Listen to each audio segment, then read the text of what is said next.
Hello बच्चों, let's see the question. Question says choose the correct alternative from the following. हमें जो option A, B, C, D में दिया गया है स्टेटमेंट, हमें देखना है कौन सा वो स्टेटमेंट होगा वो सही दिया गया है. हम यहाँ पर जो कंसेप्ट यूज करेंगे की कंसेप्ट होगा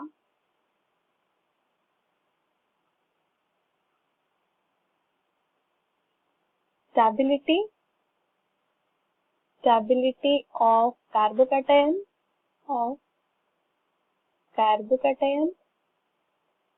उसके साथ हम देखेंगे रेजोनेटिंग स्ट्रक्चर.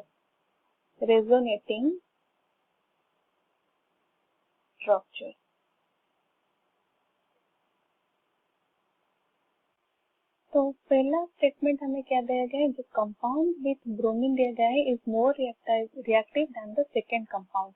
अगर हम फर्स्ट कंपाउंड को लिखेंगे that will be methyl group CH3 CH2 Br. यहाँ पे दिया गया है this compound is more reactive than CH3 CH2. यहाँ पे CH Br CH3. जैसे कि हम देख सकते हैं for this first compound with elimination of bromine हमारा जो कार्बोकैटायन फॉर्मेशन होगा that will be CH3 CH2 positive. This is the carbocation for the first compound. And second compound के लिए विथ एलिमिनेशन ऑफ ब्रोमीन वो होगा CH3 CH2 CH positive CH3. यहाँ पे ये है second carbocation for the second compound. यहाँ पे हम देख सकते हैं फॉर दी जो कार्बोकैटायन फॉर्मेशन हुआ with the carbon atom that one is a primary carbocation और यहाँ पे फॉर्मेशन हुआ हमारा सेकेंडरी कार्बोकैटायन.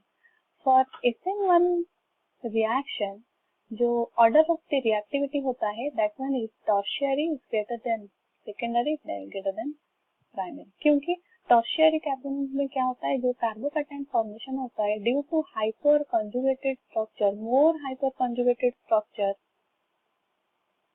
वहां पे डीलोकलाइजेशन पॉजिटिव चार्ज का चांसेस ज्यादा होता है.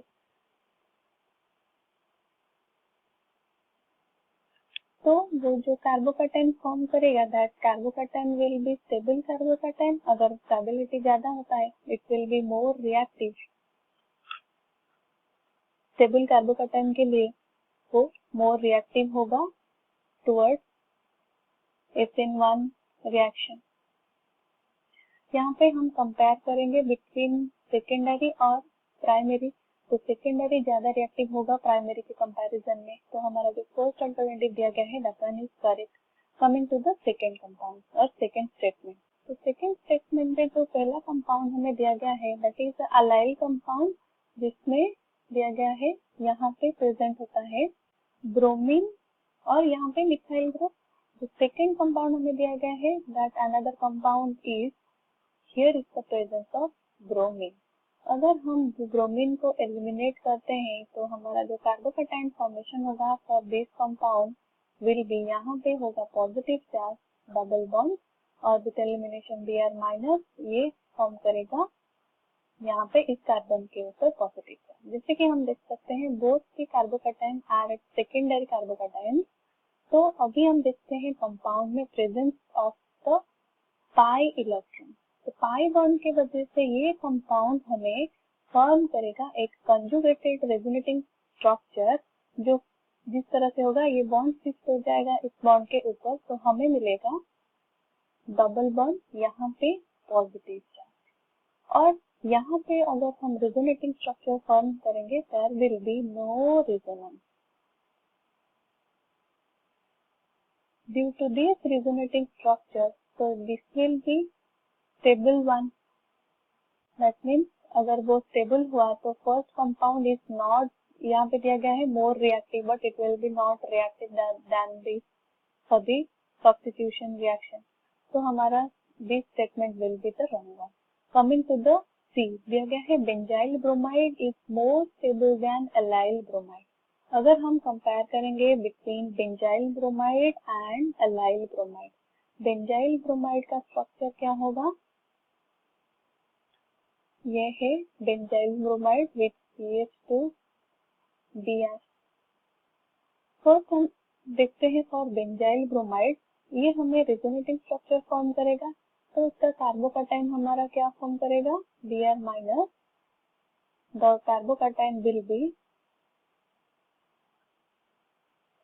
CH2 positive. It will produce some more resonating structures, जिस तरह से ये बॉन्ड शिफ्ट हो जाएगा इसके ऊपर तो वो फॉर्म करेगा यहाँ पे positive charge double bond CH2 bond. Next क्या फॉर्म करेगा, this bond will shift to this bond, तो हम फॉर्म करेंगे double bond positive double bond CH2। Another resonating structure will be this bond will shift to this, तो हमारा formation होगा double bond CH2, here is the positive charge and the final one will be, यहाँ से bond चलाएगा इस bond के ऊपर तो हमें मिलेगा डबल बॉन्ड CH2 पॉजिटिव। यहाँ पे हाउ मेनी रेजोनेटिंग स्ट्रक्चर्स हमें देखे, 1 2 3 4 resonating structures, or this one is the fifth one, this is the resonance hybrid structure. In the case of allyl bromide में क्या होता है, here is the presence of, ये है हमारा allyl bromide with elimination of Br, so it will give,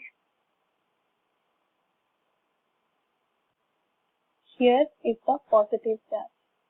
अगर इस structure के लिए हम रिजोनेटिंग स्ट्रक्चर फॉर्म करेंगे तो ये बॉन्ड चलाएगा इसके ऊपर तो हमें मिलेगा positive charge double bond. How many resonating structure, 1 and 2। तो यहाँ पे हम देखें in the case of benzyl bromide we see 5 resonating structure, but in the case of allyl bromide we see सिर्फ 2 resonating structure। Due to more resonating structure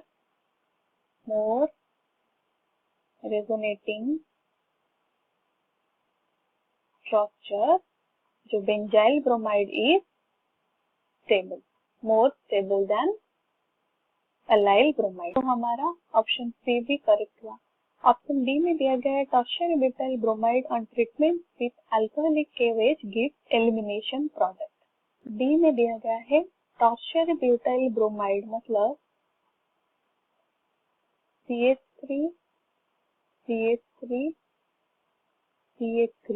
इसको हम expanded लिखते हैं CH2H और ब्रोमीन।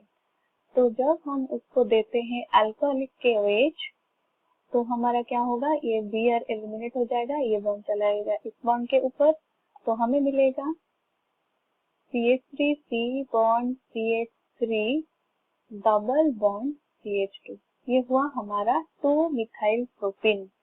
तो जब 2-मिथाइल प्रोपीन फॉर्मेशन हुआ with elimination of KBr and water, ये हमारा क्या फॉर्मेशन हुआ, 2-मिथाइल प्रोपीन। तो यहाँ पे हमें एलिमिनेट करके ब्रोमीन को, that is called as, this process is dehydrohalogenation. यहाँ पे एलिमिनेशन होता है हैलोजन और हाइड्रोजन का, तो हमारा प्रोडक्ट फॉर्मेशन हो रहा है 2-मिथाइल प्रोपीन जो कि एक एलिमिनेशन प्रोडक्ट है, एलिमिनेशन प्रोडक्ट। हेंस हमारा जो ऑप्शन डी होगा वो भी सही होगा, दिस इज ऑल्सो करेक्ट। ए, सी और डी तीनों हमारा करेक्ट अल्टरनेटिव हुए। This is the final answer. I hope you understood it well. All the best.